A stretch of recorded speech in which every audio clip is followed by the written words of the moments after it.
Exercise 12.1 से question number 3 करेंगे। Identify the numerical coefficients of terms और ब्रैकेट में लिखा हुआ है other than constants in the following expressions. ये जो एक्सप्रेशंस आपको दे रखी हैं इनमें आपको टर्म्स का न्यूमेरिकल कोफिशिएंट निकालना है अदर देन कांस्टेंट्स। जो कांस्टेंट्स होते हैं यानी जो अकेले नंबर लिखे होते हैं, जैसे कि यहाँ पे ये 1 है, इसमें कोई वेरिएबल नहीं है ना, तो इससे आपको कोई मतलब नहीं है, इसको आप भूल जाइए। जो वेरिएबल्स वाली टर्म्स है सिर्फ उनके न्यूमेरिकल कोफिशिएंट लिखने हैं। तो 1 पार्ट से शुरू करते हैं। ये है 5 - 3t²। अब ये 5 तो बिना वेरिएबल का है तो इससे तो हमें मतलब नहीं है, इसे तो हमें लिखना ही नहीं है। हमें लिखना है वो टर्म जिसके अंदर वेरिएबल है। तो ये जो आगे की टर्म है -3t², इसके अंदर वेरिएबल है, तो इससे हमारा काम है। अब इसके अंदर न्यूमेरिकल कोफिशिएंट लिखना है। न्यूमेरिकल कोफिशिएंट का मतलब होता है जो वेरिएबल से आगे नंबर लिखा होता है उसे हम न्यूमेरिकल कोफिशिएंट बोलते हैं। तो इसका न्यूमेरिकल कोफिशिएंट हो गया है -3, क्योंकि इसके अंदर -3 मल्टीप्लाई में t² के। ये इसका आंसर हुआ। चलिए सेकंड पार्ट देखिए। सेकंड पार्ट के अंदर 1 + t + t² + t³, ये 4 टर्म्स हैं। इसमें ये जो 1 है ये तो है कांस्टेंट, तो इससे तो हमें कोई मतलब नहीं है। हमारे काम की है ये 3 टर्म्स। तो एक तो t हो गई, एक t² हो गई और एक ये t³ हो गई। अब इनका न्यूमेरिकल कोफिशिएंट वो होगा जो इनके आगे लग रहा होगा इस तरफ। अब t से इधर तो कुछ भी नहीं है। जब कुछ नहीं होता तो क्या होता है, ऑटोमेटिकली अंडरस्टूड होता है कि एक बार है ये t, तो इसका न्यूमेरिकल कोफिशिएंट 1 हो गया है। इसका कोफिशिएंट 1। ऐसे t² से यहां भी कुछ नहीं है तो इसका न्यूमेरिकल कोफिशिएंट भी 1 ही हो गया है। t³ से पहले भी कुछ नहीं है यानी ये एक ही बार है, तो इसका न्यूमेरिकल कोफिशिएंट भी 1 ही हो गया है। चलिए इससे नेक्स्ट पार्ट देखते हैं। नेक्स्ट पार्ट के अंदर टर्म है x + 2xy + 3y। अब 3 टर्म्स हैं, तीनों के अंदर ही वेरिएबल है, तो हमें तीनों ही टर्म्स लेनी है। ये x हो गई है, ये 2xy हो गई है और ये 3y हो गई है। फर्स्ट टर्म के अंदर वेरिएबल से पहले कुछ नहीं लिखा हुआ, x से पहले कुछ नहीं है यानी कि x यहां पे एक बार है, तो 1 ही इसका न्यूमेरिकल कोफिशिएंट हो गया है। दूसरी टर्म 2xy। अब xy तो वेरिएबल है और इनसे पहले क्या लिखा हुआ है 2, तो 2 इसका न्यूमेरिकल कोफिशिएंट हो गया।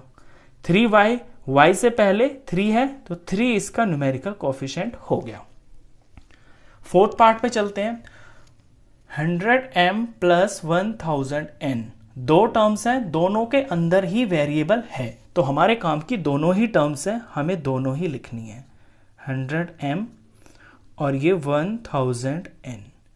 अब फर्स्ट टर्म में देखें, m वेरिएबल है, वेरिएबल से आगे जो है 100 लिखा हुआ है, तो ये इसका न्यूमेरिकल कोफिशिएंट है 100।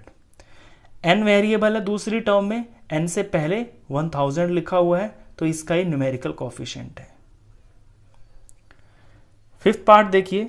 -p² q², ये एक टर्म हो गई, +7pq, ये दूसरी टर्म हो गई। दोनों टर्म्स के अंदर वेरिएबल है, यहाँ p² q² है, यहाँ pq है, तो हमारे काम की दोनों ही टर्म्स है, हमें दोनों ही लिखनी है।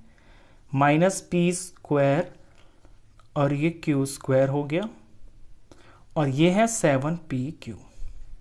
अब न्यूमेरिकल कोफिशिएंट देखें अगर हम फर्स्ट टर्म का, तो यहां पे p² q² से पहले सिर्फ माइनस लिखा हुआ है। अब जब नंबर तो कुछ है ही नहीं, जब कुछ नंबर नहीं होता तो 1 होता है, और वो भी नेगेटिव में है, माइनस में, तो इसका न्यूमेरिकल कोफिशिएंट -1 हो गया है। अगली टर्म में pq वेरिएबल्स हैं, इनसे पहले 7 लिखा हुआ है, तो इसका न्यूमेरिकल कोफिशिएंट 7 हो गया।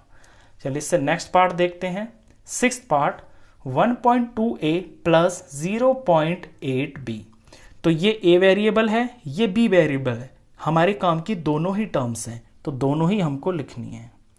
1.2a 0.8b।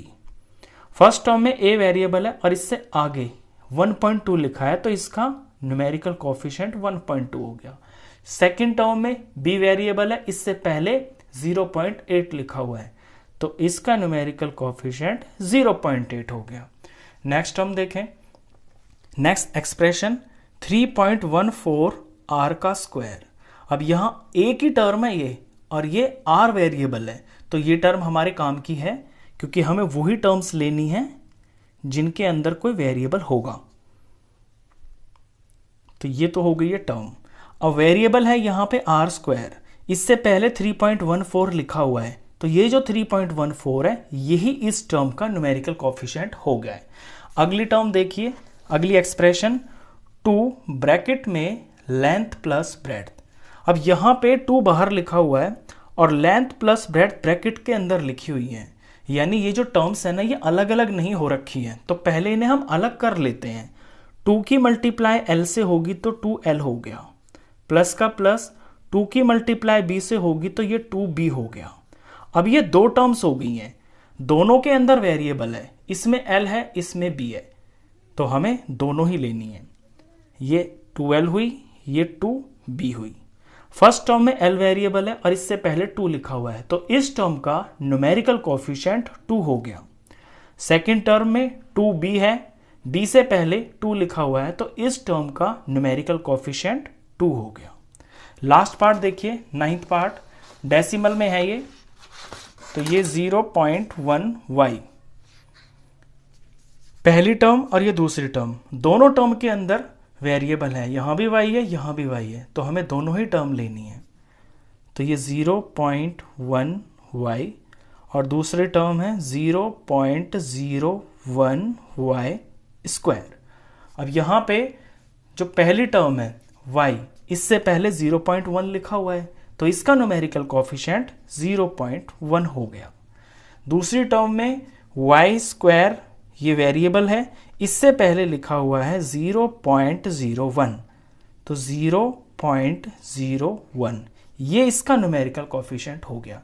न्यूमेरिकल कोफिशिएंट का सिंपल सा मतलब होता है कि कोई चीज़ कितनी बार है, जैसे कि यहाँ पे x लिखा हुआ है और यहाँ 5 लिखा हुआ है, तो यानी ये जो x है ना ये 5 बार है, इसकी 5 से मल्टीप्लाई हो रखी है, यही न्यूमेरिकल कोफिशिएंट होता है। ये लास्ट पार्ट था क्वेश्चन।